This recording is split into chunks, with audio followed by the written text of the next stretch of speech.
Hello అండి. Hi. Welcome back to our channel lovelies vlogs. ముందుగా అందరికీ హనుమాన్ జయంతి శుభాకాంక్షలు. ఈ వ్లాగ్‌లో మీరేం చూస్తున్నారంటే, మా బాబు కోసం నేను ఆంజనేయ స్వామికి మొక్కుకున్నానండి. గారెల దండ ఇస్తాను అని చెప్పేసి. 108 గారెల్ని దండగా గుచ్చి బాబుతో స్వామివారికి వేయిస్తానని చెప్పి మొక్కుకున్నాను. సో, దానికి సంబంధించినటువంటిదే ఈ వీడియో అండి. ఫస్ట్ అయితే ఇక్కడ ఎర్లీ మార్నింగ్ 4:30కే నేను లేచానండి. లేచి చక్కగా ఇల్లు వాకిలి ఊడ్చుకున్నాను. ఊడ్చుకున్న తర్వాత గడపని కూడా క్లీన్ చేసేసుకున్నానండి. చేసుకున్న తర్వాత ఏంటంటే ఒక డే అనేది స్టార్ట్ అవ్వాలంటే జనరల్‌గా చాలా మందికి ఒక మంచి చాయ్ పడితే గాని డే అనేది స్టార్ట్ అవ్వదు. ఆ డే అంతా కొంచెం రిఫ్రెషింగ్‌గా ఉంటుంది. మైండ్ ఎర్లీ మార్నింగ్ కొంచెం బావుంటుందని చెప్పేసి చాయ్ అనేది పెట్టుకుంటున్నానండి.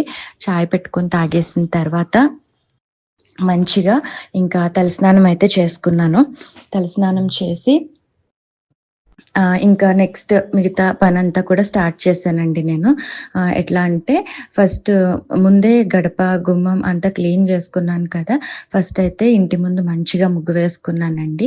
ముగ్గు వేసుకొని ఆ ముగ్గుకి పసుపు, కుంకుమ, పువ్వులు అన్నీ పెట్టి దండం పెట్టుకున్నాను. ఆ తర్వాత ఏంటంటే గడప పూజ చేశానండి.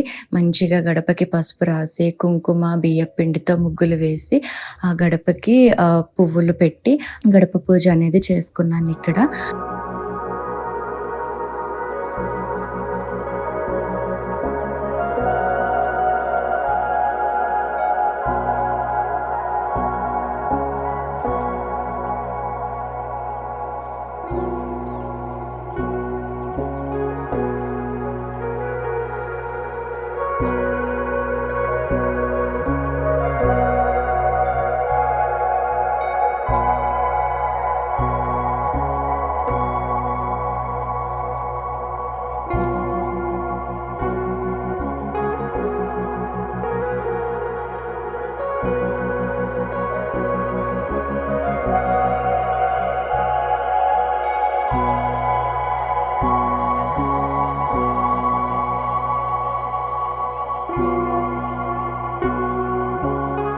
నేను ఏదైతే మొక్కుని అనుకున్నానో, ఆ మొక్కు కోసం ప్రిపరేషన్స్ అనేవి స్టార్ట్ చేశానండి.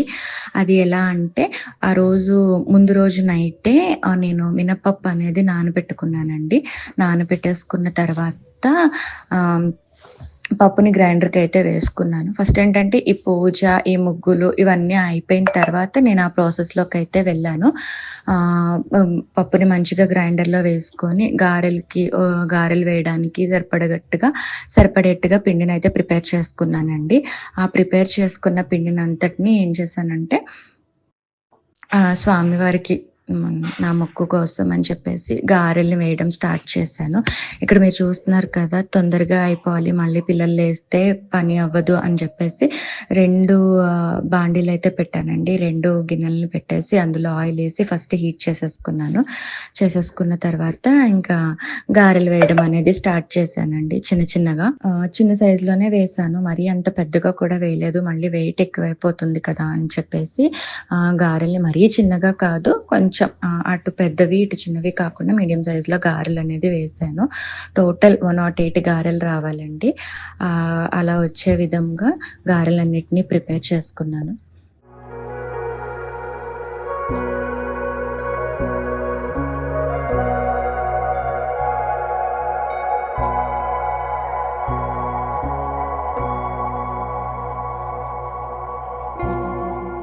మనం ఇక్కడ ఏ పని చేసినా కూడా ఫస్ట్ ఏంటంటే మన ఇంటి దేవతని పూజించిన తర్వాతే మనం మిగతా పూజలేవైనా కూడా చేసుకుంటాము.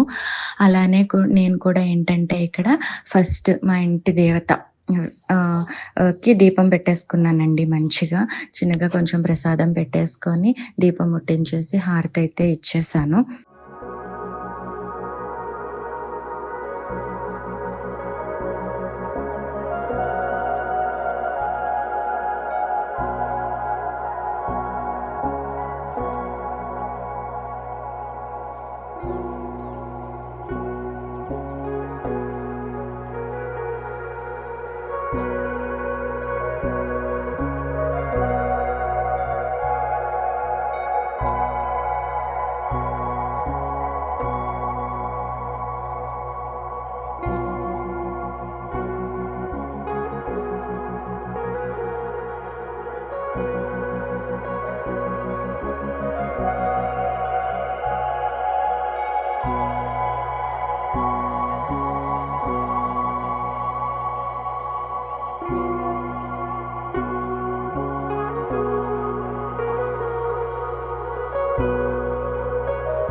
దండ గుచ్చడం అనేది స్టార్ట్ చేశానండి. మంచిగా అన్ని గారెలన్నీ ముందు పెట్టుకొని చూస్తున్నారు కదా! ఒక్కొక్కటి, ఒక్కొక్కటి దండ అనేది గుచ్చుతున్నాను నేను. పక్కనే మా బాబొచ్చి ఆడుకుంటున్నాడు.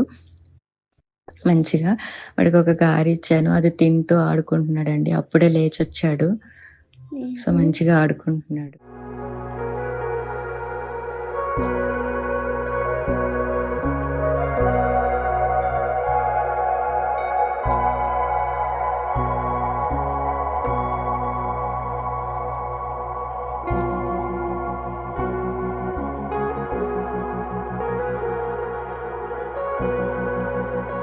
టెంపుల్‌కనేది మేము బయలుదేరానండి. టెంపుల్‌కెళ్ళేసరికి అరౌండ్ 10:00 అట్లా అయ్యింది. టెంపుల్‌కెళ్ళాము. అది ఎక్కడ అంటే ఇక్కడ మా ఇంటికి దగ్గరలో జూబ్లీ హిల్స్‌లో ఉన్నటువంటి సీతారామస్వామి ఆలయానికెళ్ళామండి. ఆటోలో మా బాబు మంచిగా ఆడుకున్నాడు. ఇంకా టెంపుల్‌కైతే రీచ్ అయిపోయాము. టెంపుల్‌కొచ్చేసిన తర్వాత టెంపుల్ అయితే చాలా అంటే చాలా పీస్‌ఫుల్‌గా ఉంటుందండి. టెంపుల్‌లో అడుగు పెట్టగానే అక్కడ వాతావరణం అంతా మంచి ఏమంటారు ప్రశాంతంగా ఉంటుంది. అసలదొక పాజిటివ్ వైబ్, పాజిటివ్ ఎనర్జీ అనేది మనకొస్తుందండి అడుగు పెట్టగానే. సో, ఇక్కడేంటంటే స్వామివారికి కొబ్బరికాయ అనేది కొట్టేసి నెక్స్ట్ అన్నీ ఇచ్చేసానండి. నేను తీసుకొచ్చినటువంటి గారెల దండ అది. ఇక్కడ మీరు చూస్తున్నారు కదా! పంతులు గారు పూజ చేస్తున్నారు. సో, ఇదండి టెంపుల్. ఇక్కడ అందరూ ఉంటారు. ఆంజనేయ స్వామి, సీతారాముల వారు, వినాయకుల వారు, శివపార్వతులు, అమ్మవారు, కృష్ణుడు ఇట్లా అందరూ ఉంటారు. చాలా ప్లెజెంట్‌గా, పీస్‌ఫుల్‌గా ఉంటుంది. దర్శనం చేసుకున్నాం. చాలా హ్యాపీగా అనిపిచ్చింది. బాబు కూడా మంచిగా హెల్తీగా ఉన్నాడండి. సో, ఇంక ప్రసాదం అయితే తీసుకోవడానికొచ్చాము. తీసుకున్నాము. నా మొక్కు అనేది సక్సెస్‌ఫుల్‌గా కంప్లీట్ అయినందుకు చాలా హ్యాపీగా ఫీల్ అయ్యానండి. ఇట్లాంటి మంచి మంచి వ్లాగ్స్ కోసం మీరు మా ఛానెల్‌ని సబ్స్క్రైబ్ చేసుకోండి. లైక్ చేయండి, షేర్ చేయండి. Thank you so much.